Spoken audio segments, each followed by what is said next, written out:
Olá, sejam bem-vindos a mais uma temporada do Café com Vascular, o podcast da Regional do Rio de Janeiro da Sociedade de Angiologia e Cirurgia Vascular, onde nós trazemos informação sobre saúde, bem-estar e inovação, sempre com convidados muito especiais e sempre com leveza.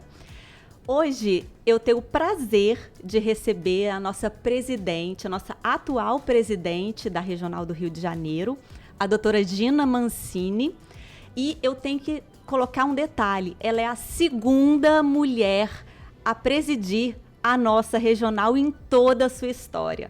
Olha que legal, muito prazer em recebê-la, seja muito bem-vinda e sinta-se em casa, Gina. Muito obrigada pela recepção, Juliana, é um prazer enorme saborizar esse café com vascular e vocês todos aqui, para que possamos compartilhar conhecimentos.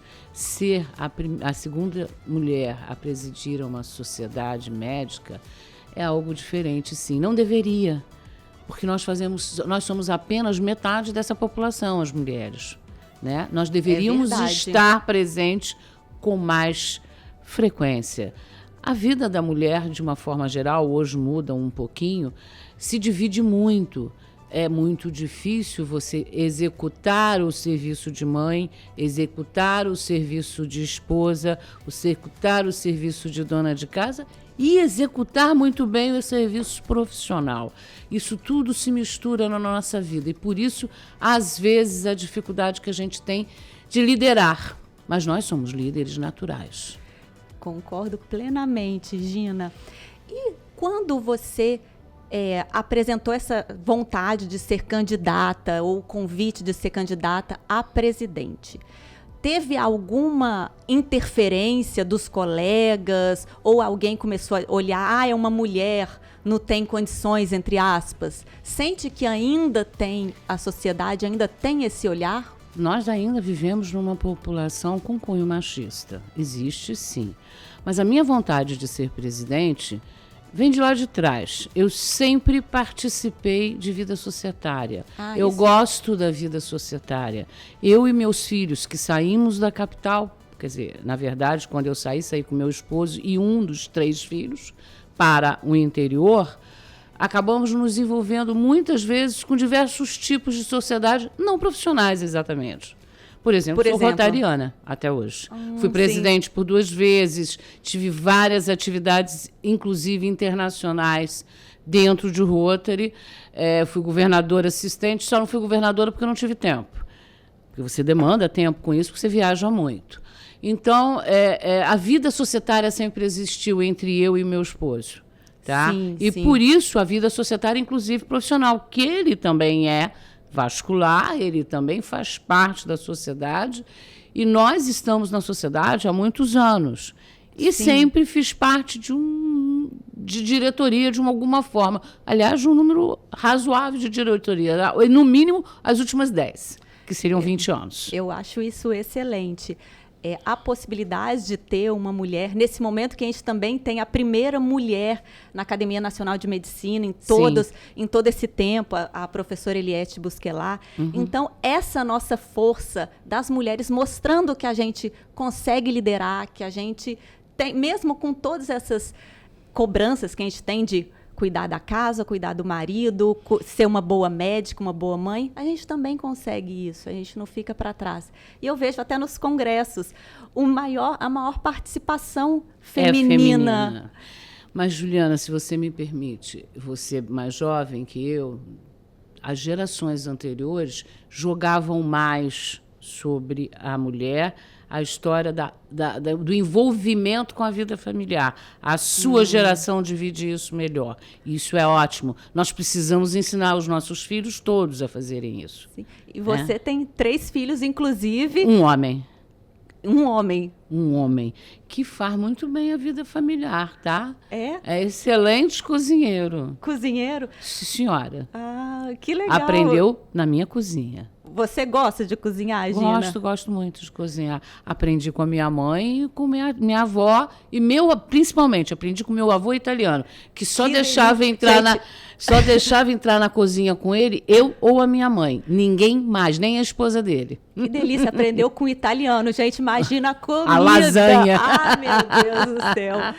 Mas voltando aqui à Ao questão de sociedade, nas suas propostas, você tem trazer os sócios para a regional, para a sociedade mesmo, para se associar, para ter uma sociedade mais unida, cada vez mais fortalecida. Eu acho esse ponto muito importante, principalmente com invasão de não médicos. Em vez da gente priorizar os nossos, a gente fica deixando tudo aquilo em aberto.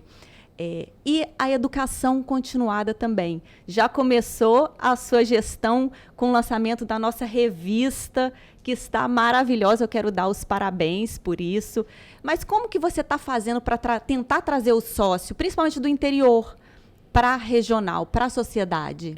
Com relação à revista, temos que parabenizar o Dr. Felipe Costa, que foi Sim. quem liderou a organização dela. Mas, com certeza, a sociedade só será representativa se ela reunir o maior número de profissionais da área.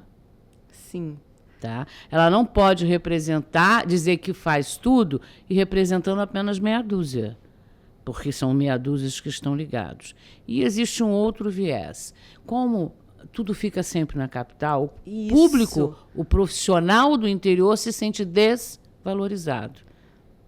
E é bom, como você é do interior, você pode falar essa vivência do profissional do interior, que é diferente uma pessoa da capital imaginar o que pode estar ocorrendo, o que pode estar acontecendo com esse profissional. Não vive o dia a dia. De forma nenhuma.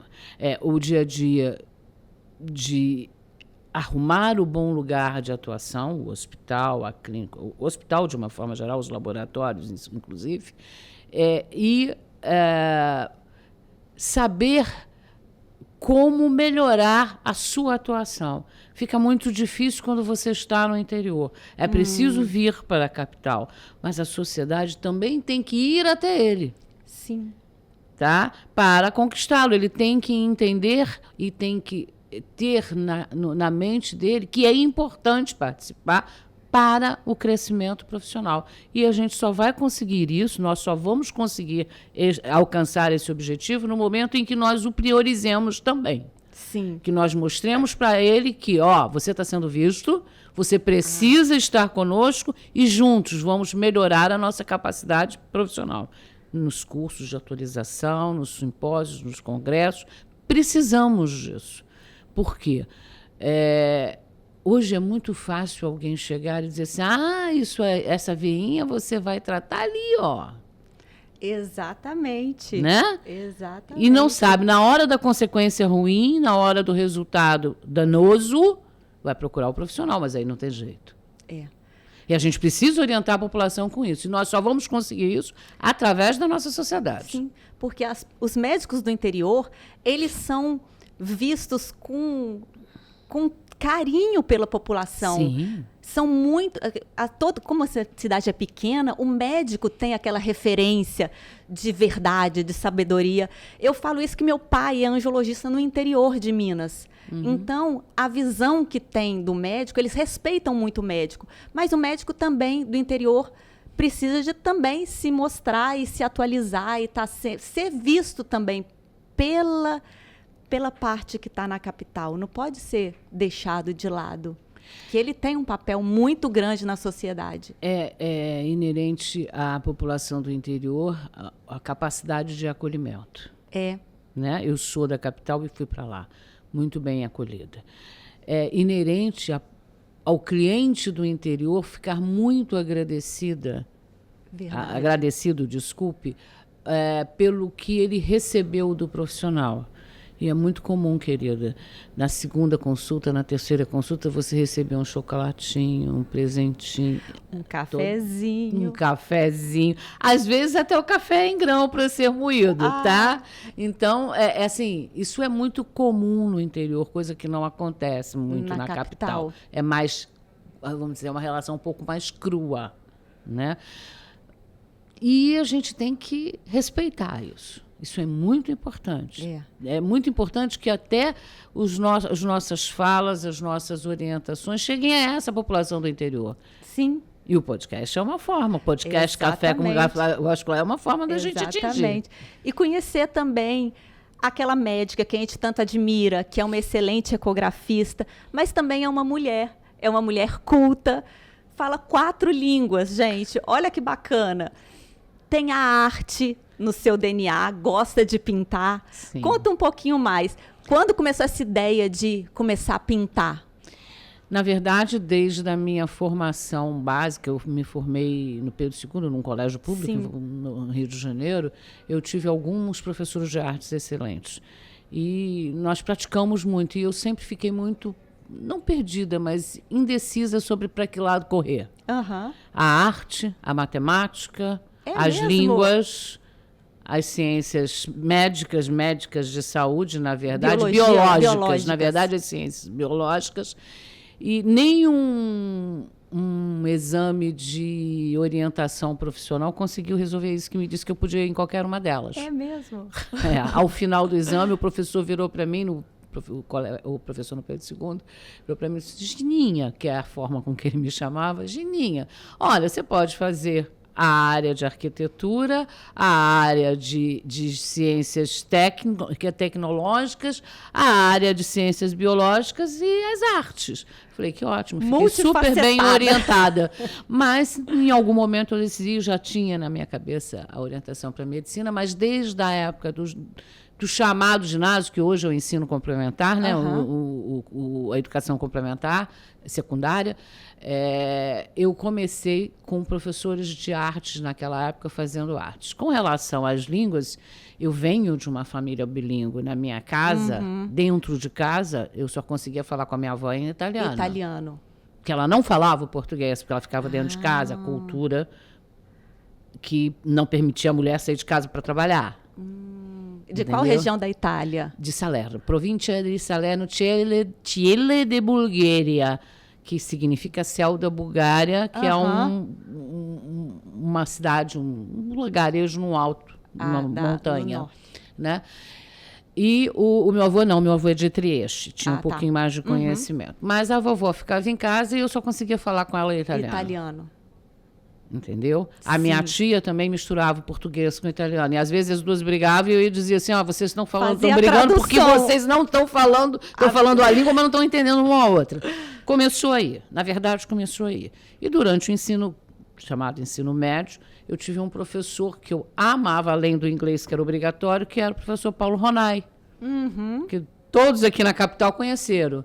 Um húngaro que fugiu da guerra e acabou aqui. Sim. Passou pela França e acabou aqui. Tem a filha, que é uma escritora fantástica, adoro, Cora Ronay.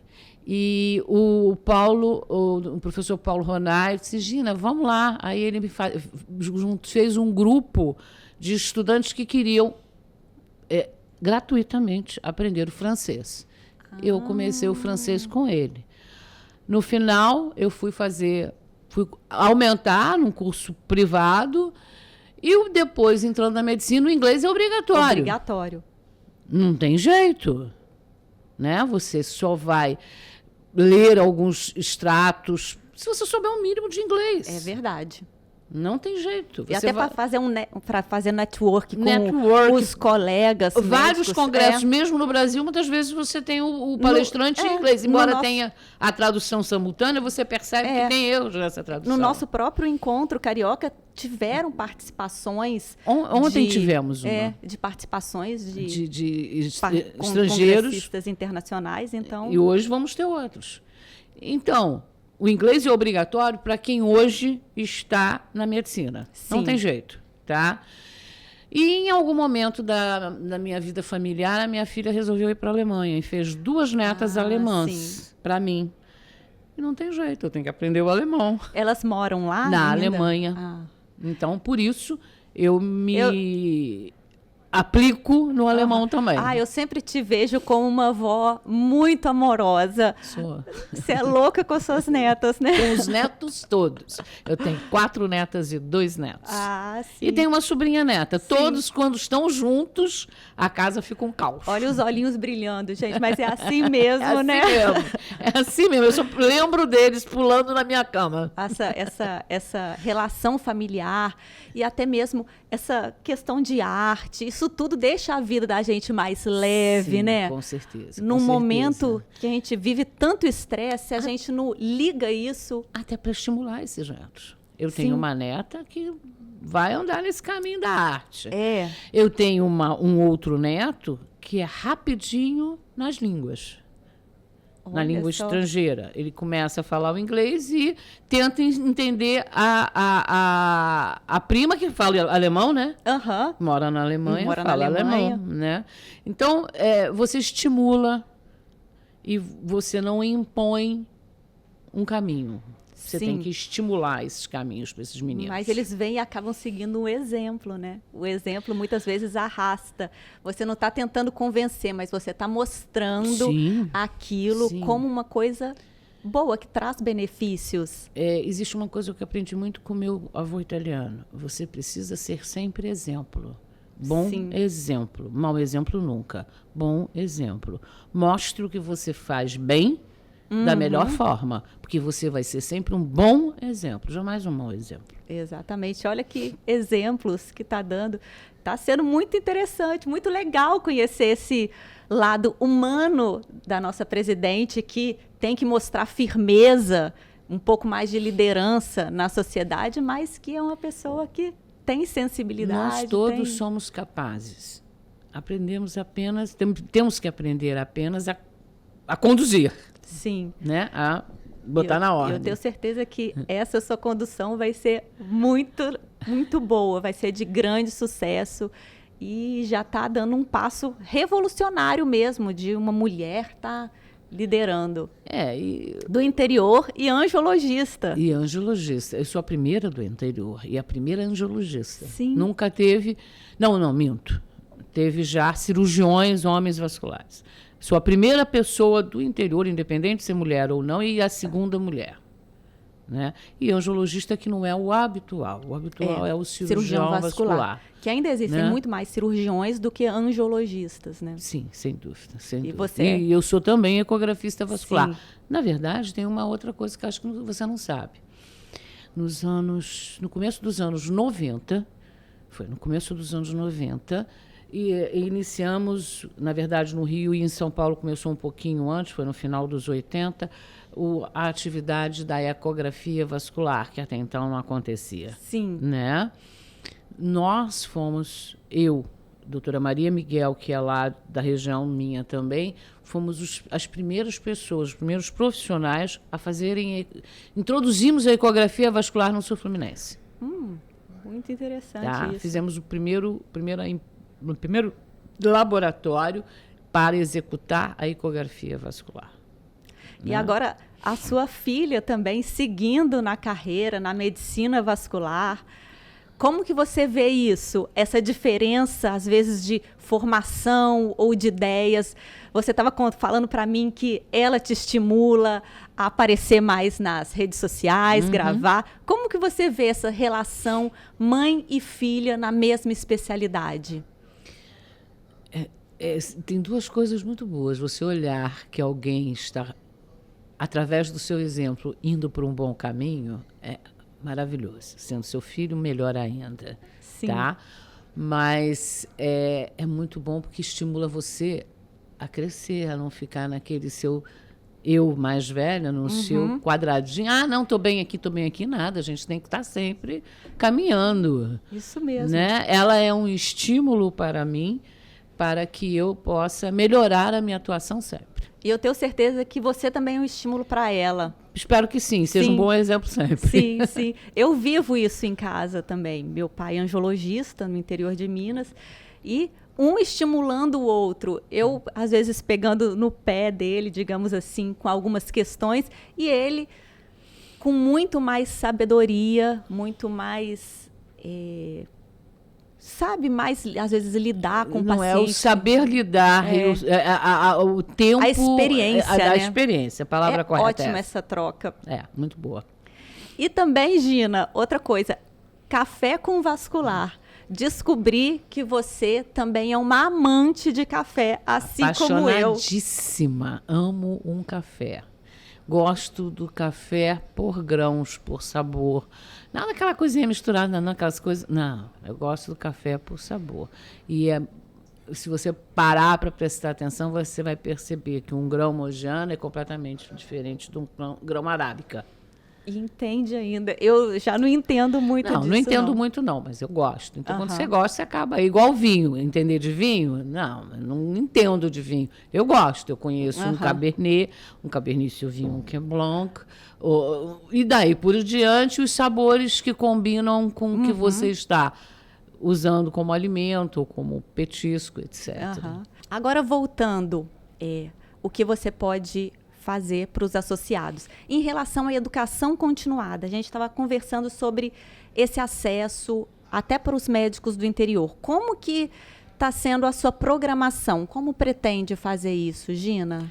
A pandemia a pandemia do Covid nos trouxe algumas coisas muito ruins, que foi a separação física, né? Verdade. Mas nos alertou para a possibilidade de estarmos online.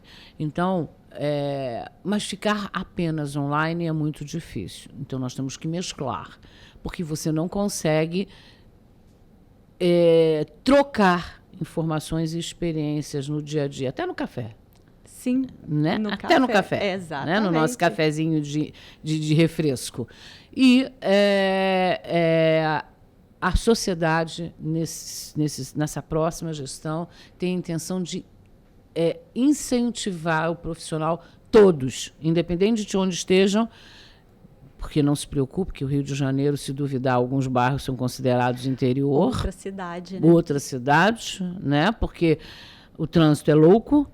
Verdade. Mas oportunizar, fazer com que essas pessoas venham para outras atividades de crescimento científico. Nós estamos lançando também o Rio Connection, com assuntos únicos, para que não fiquemos perdidos em vários objetivos, mas com assuntos únicos. A nossa ideia é a cada trimestre. E retomar as reuniões científicas fora de sede, essas presenciais. Sim. E algumas reuniões vão ser científicas online, porque fica mais fácil, né? Mais fácil para a participação de todos. Mas nós precisamos das reuniões presenciais para que possamos trocar experiências também. É diferente. Então, nós temos aí o Rio Connection e a retomada das reuniões. Como que seria esse Rio Connection? Seria um dia de atividade científica com um assunto único. Não haverá... a ideia não é misturar misturar coisas. Para que as pessoas venham já com esse objetivo e fazer discussão. Aqui no Rio, né? Aí seria aqui no Rio de Janeiro. Presencial. As foras de sede presenciais serão ao redor do estado do Rio de Janeiro, em que nós pretendemos juntar seccionais. Não fazer apenas uma seccional responsável pela reunião, mas as seccionais em volta, para induzir aquele diretor de seccional que está lá escondidinho a aparecer um pouquinho mais também. Entendeu? Sim. Então, você vai mesclar e incentivar esse profissional a continuar o seu aumento de conhecimento. Sim. A sua educação continuada. E os novos médicos que estão entrando?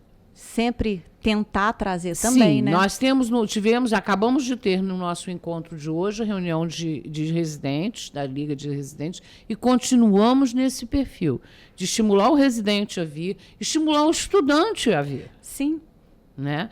Para que ele conheça a nossa área de especialização e saiba o quanto que ele pode levar dela para a sua própria vida. Mesmo que não siga a área, mas que pelo menos saiba fazer um diagnóstico inicial e encaminhar para o profissional correto. Sem dúvida. Mesmo porque, Juliana, a nossa especialidade, eu costumo dizer isso para até os nossos pacientes, envolvem muitas especialidades. Sim. São consequências de problemas em várias áreas do organismo que se refletem na área circulatória. Então, Exatamente. A gente tem que ter, inclusive, incluir essas especialidades, às vezes, nas nossas reuniões científicas. Tanto endocrinologia, ginecologia, ortopedia. Ortopedia, então, queixa de dor na perna. É o que a gente mais ouve no consultório. Então, o médico que saiba, pelo menos, que está lá na linha de frente, na atenção primária, que saiba diagnosticar ou pelo menos pensar, não, isso é ortopédico, não, isso é vascular, e encaminhar para o profissional de uma atenção secundária adequada, é até bom para o paciente. Sim, que a gente pensa no SUS, às vezes o paciente fica rodando de um lugar em algum lugar e não resolve. Nós, os vasculares, precisamos nos conscientizar disso. Porque quando o paciente, hoje em dia, principalmente pós-Covid, tem uma dor na panturrilha, acha que é uma trombose. Exatamente. E muitas vezes é um problema muscular, é um problema naquele joelho. Ou problema, exatamente, dor no joelho, então. Direto e reto. E aqui no encontro, essa questão de ter o encontro de ligas acadêmicas também, trazendo os acadêmicos para mais próximo da sociedade, é excelente. E com temas muito relevantes, sempre pensando em tópicos inovadores, está de parabéns, Gina. Estimular os serviços de residência a produzir seus próprios trabalhos científicos. Sim, estudos científicos. Nós aqui no Rio temos condições, temos excelentes serviços de residência, hospitais de referência, tanto no Rio, capital, quanto no interior. Temos outras faculdades. Na nossa região, lá no sul do temos estado, capacidade no norte do estado, todos os lugares aqui a gente tem. Produzir ciência. Exatamente.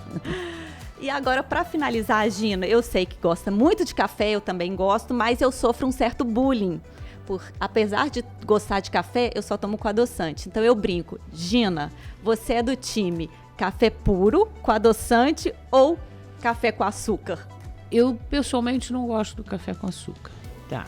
Se o café é bom, não preciso de nada, só preciso do café. Mas não faz bullying com quem toma com adoçante. Nunca. Você faz e toma o que você quer. Isso é um problema seu. Vai matar o pobre do café, mas o que eu vou fazer? Viu só? Gina, infelizmente a gente precisa de terminar essa nossa entrevista. Foi um prazer enorme conhecê-la um pouquinho mais, entrevistá-la, ter essa relação um pouco mais de carinho que eu sempre tive aqui pessoalmente. Então foi muito melhor. Melhor foi para mim excelente a oportunidade de trazer para todos aquilo que a gente sente na posição que eu hoje assumo. Parabéns. Tá? E eu tô aqui na torcida que eu tenho certeza que a sua gestão será inesquecível. Eu espero que você esteja corretíssima. E assim terminamos mais um episódio do Café com Vascular. Só lembrando, estamos no YouTube e no Spotify. Peço para todos seguirem a sociedade SBACV-RJ nas redes sociais, que nós temos sempre informação de qualidade. Deixe seu joinha e até a próxima. Beijo!